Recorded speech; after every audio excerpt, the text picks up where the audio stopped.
So Smallrig made one of the only tripods that can do this, and this. Today's video is going to be about the Smallrig Tribex tripod. Now this is a collaboration with Potato Jet and Smallrig, and it's a unique tripod that not only improves a little bit on the original SE, but it does so at an affordable price. Today I'm going to go through a product showcase where I could show you some of the rigs you could put onto this guy, some of its features, and also some things that may make or break you buying this tripod, or at least some things that they can improve on in another version. We'll get there. Just so we're on the same page here, Smallrig is a sponsor of this video, which means they gave me money for this tripod, and I'm also going to keep it. Now, tripods aren't the sexiest thing in the world, but I am going to be testing the Canon C50, the Canon R6 III, and the ZR as well. All the locked off shots are going to be on one of the three cameras in here. I'll leave a label for which one they are, because in future, and probably the next video, I am going to do a couple comparisons between all three cameras. Okay, now we can start with this video.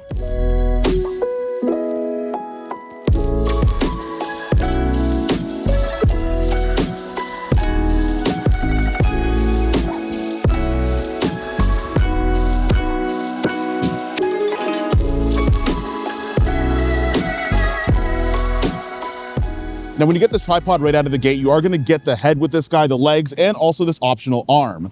Now, one of the big things on this tripod is be able to use this little clutch handle, and that way you can deploy the legs. They're incredibly fast to do, it's super easy, and all you have to do if you have to adjust things, because there isn't a bowl head onto here, is that when I hold this down, I can adjust to make sure that everything is good on the bubble level on the tripod. Now, the total weight of the tripod is about 8 pounds, but it does have a payload capacity of 13 pounds, which means I can fit on rigs like the Lumix S1 II, I can fit on my Canon C50, the R6 Mark III, and one other camera rig that I'm actually currently working on. Now, I have the aluminum version of the Tribex SE, and that adds a little bit of extra grip, and also carrying around a metal tripod in the middle of the winter just kind of sucks overall, so this is really nice. Now, this is a very, very early build, but this is gonna be the Cineback on the Nikon ZR. This is a way that you can take like a really tiny camera, you can kind of build it out to be more of a cinema rig. The only problem is I'm waiting for my Smallrig cage, so Smallrig, send your boy a cage so I can finish off this build. But Nikon has a bunch of really, really big lenses, so counterbalancing it with the bigger rig makes a little bit more sense. This is like a 28 to 135. This thing's absolutely huge. I can't even find filters for this, which is kind of difficult, but this is gonna be the overall build here. Now, one of the things you'll notice here is I can actually charge the battery onto my Core SWX Helix 150 because this Cineback does have USB-C ports on it. You're also gonna have DTAP as well. It's all going to funnel through your power source onto here. Everything clearly fits on that Tribex tripod, and as well as you do have a mini HDMI to HDMI on the other end. So obviously micro HDMI is going to be on here, not mini. You're gonna go into here, there's a little port at the bottom here to put your micro HDMI to HDMI at the bottom here.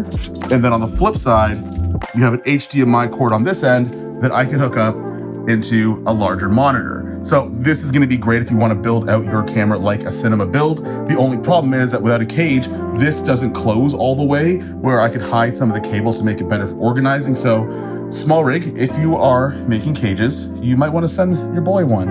I wanna finish this build, but this is gonna be its own separate video, but I wanted to show you guys this on the Tribex tripod. And it actually works quite a bit. The weight capacity might be a little bit too overloaded for this guy, but the counterbalance is actually pretty nice.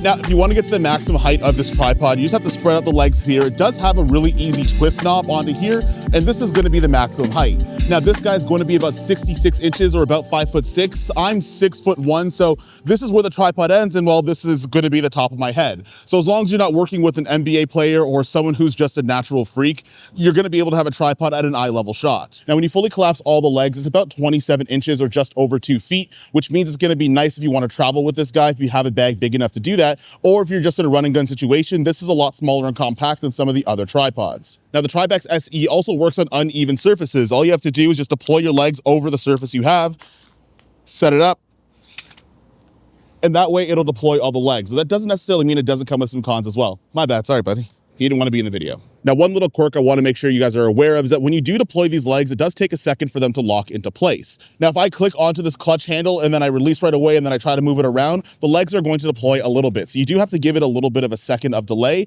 in order for the legs to fully spread out and to fully lock in. This is something that might take a little bit of getting used to, but honestly, it's not necessarily a deal breaker. The other thing is going to be the pan and the tilt head that's going to be on the head of the tripod itself, because you don't have any sort of adjustment onto there.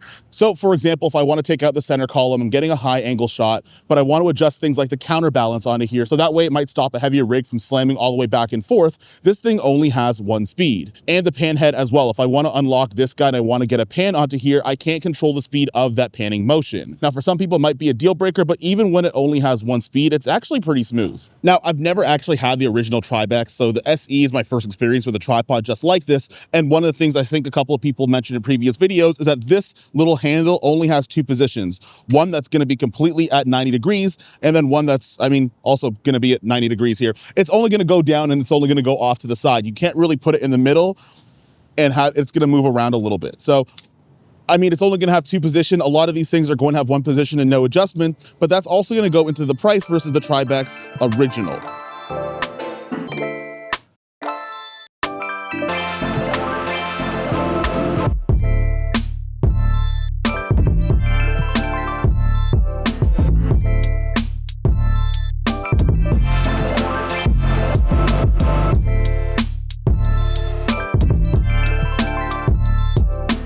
Now, the regular price of the Tribex SE is about $399, which as far as tripods go for heavier rigs that you might spend thousands of dollars on, it's not the worst price in the world.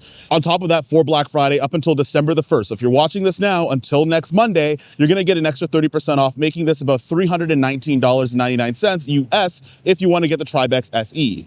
Now, personally for me, I think this is going to be a great pickup. I've bought even cheaper tripods in the past, and oftentimes they end up breaking and I have to buy another one, so I'd rather buy it nice than having to buy it twice.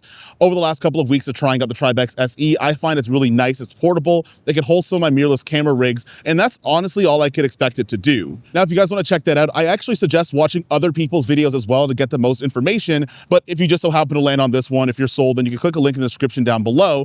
But, that's pretty optional, but I want you to find out as much information as humanly possible before making a purchase, but I think this is a great tripod. Now, a special shout out to Smallrig for actually sponsoring this video, sending me this guy. This is going to add into my tripod rotation because if you haven't noticed, there's a lot of cameras we compare to, and nothing is worse than having only one tripod and a bunch of different cameras and having to get side-by-sides at the same time. Now, hope you guys enjoyed the footage that's going to be onto here, and if you're watching this, probably the next day, you're going to see some comparisons of some of the new cameras, but I'll see you guys in the next one. Peace.